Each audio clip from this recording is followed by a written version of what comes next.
జీకొండూరు ఎర్రుపాలెంకు సంబంధించి 2019 సంవత్సరంలో అప్పుడున్న శాసనసభ్యుడు దేవినేని ఉమామహేశ్వరరావు, అదేవిధంగా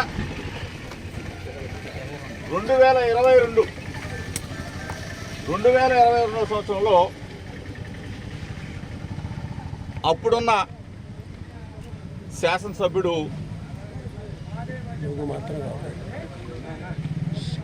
ఏమన్నారు ఈ మధ్య అతన్ని మనవంట్ల వీరప్పన్ అయిపోయింది, పావలా ప్రసాద్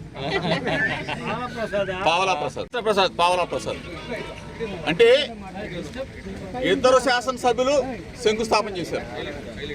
2022 తర్వాత మరలా ఎన్నికలు వచ్చినాయి. మరలా ఇప్పుడు కూడా పావలా ప్రసాదే శాసనసభ్యుడు మన మైలవరం నియోజకవర్గానికి. మన కర్మ అనుకోవాలా? మైలవరం నియోజకవర్గ ప్రజలు భరిస్తూ ఉన్నాం.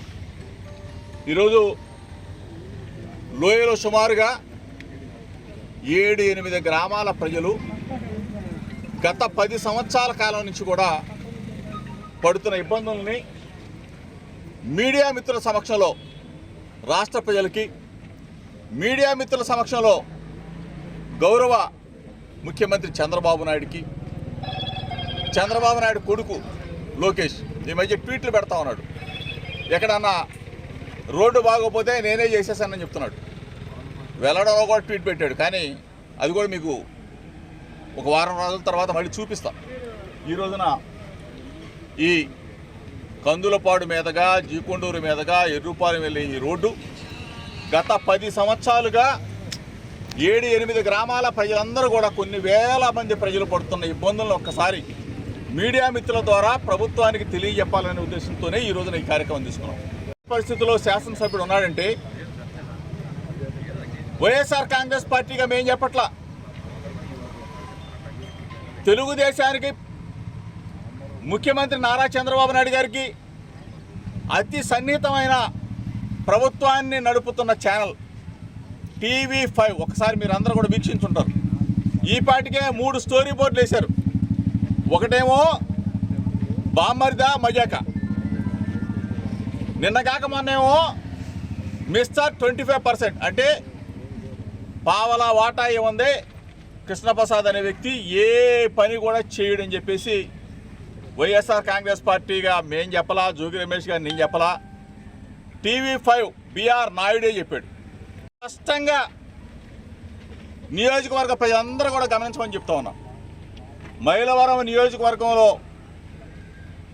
మన ప్రజలందరూ కూడా ఇతని వల్ల ఏ విధంగా నష్టపోతూ ఉన్నాం, ఇతను ఏది కూడా పట్టించుకోకుండా అతనికి అతని బామ్మర్దికి ముడుపులు వస్తే చాలు, పావలా వాటా ఇస్తే చాలు, బూడిద నాకేస్తాడు, ఇసుక నాకేస్తాడు, మట్టి నాకేస్తాడు, బ్రాందీ షాపుల్లో వాటా, బారుల్లో వాటా, బెల్ట్ షాపుల పాటలు, ఇంటింటికి మందు, డోర్ డెలివరీ. ఈ మధ్యకాలంలో 2-3 ఇంటర్వ్యూలు చూసా. చంద్రబాబు నాయుడు చూసి ఒకటే లేదంట, లోకేష్ని చూసి ఒకటే లేదంట, పవన్ కళ్యాణ్ని చూసి ఒకటే లేదంట, బీజేపీ పార్టీని చూసి ఒకటే లేదంట. 43,000 ఓట్లు అంట కృష్ణప్రసాద్ని చూసి, కృష్ణప్రసాద్ ముఖాన్ని చూసి ఓటేశారంట. అంటే కృష్ణప్రసాద్ని చూసి ఓటేశారంట. అంటే ఈ రోజున్న పరిస్థితుల్లో దయచేసి మైలవరం నియోజకవర్గ ప్రజలందరూ కూడా గమనించండి. ఇతను చేస్తున్న వికృత చేష్టల్ని గమనించండి. ఇతను రేపు రాబోయే రోజుల్లో మరొకసారి మనం వైఎస్ఆర్ కాంగ్రెస్ పార్టీ తరఫున, మైలవరం నియోజకవర్గ ప్రజలందరి తరఫున అందరూ కోరుకునేది ఏంటంటే 43,000 ఓట్ల మెజార్టీతో గెలిచానని చెప్తా ఉన్నాడు.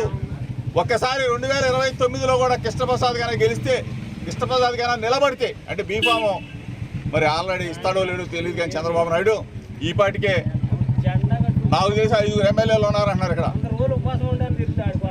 గోళ్ళపూడిలోనేమో బొమ్మసాని సుబ్బారావు గారు ఉన్నాడు అంటున్నాడు, జీకొండూరులో విజయబాబు గారు ఎమ్మెల్యే గారు అంటున్నారు, రెడ్డిగూడెంలో ఇక్కడ ఊరు నగసరాలు కూడా పాపం సీనియర్ ఏదో కళ్ళ ఆపరేషన్ చేయించుకున్నాడా, కంటి ఆపరేషన్ చేయించుకున్నారు అంటున్నారు.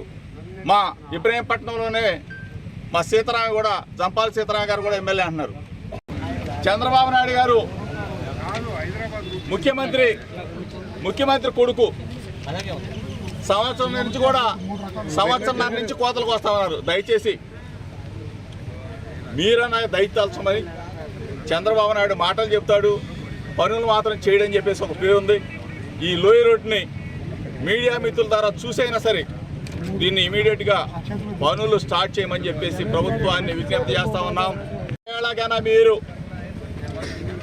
మేము వచ్చిన తర్వాత కూడా మేము ప్రధాన ప్రతిపక్షంగా ప్రభుత్వం దృష్టికి తీసుకొచ్చిన తర్వాత కూడా మీరు గన స్పందించకపోతే ఆర్ఎన్బి అధికారుల్ని, ఆర్ఎన్బి ఆఫీసుని వైఎస్ఆర్ కాంగ్రెస్ పార్టీ తరఫున ముట్టడి చేయడానికి కూడా రెడీగా ఉన్నామని చెప్పేసి మీడియా మిత్రుల ద్వారా ఆర్ఎన్బి అధికారుల్ని వెంటనే స్పందించండి.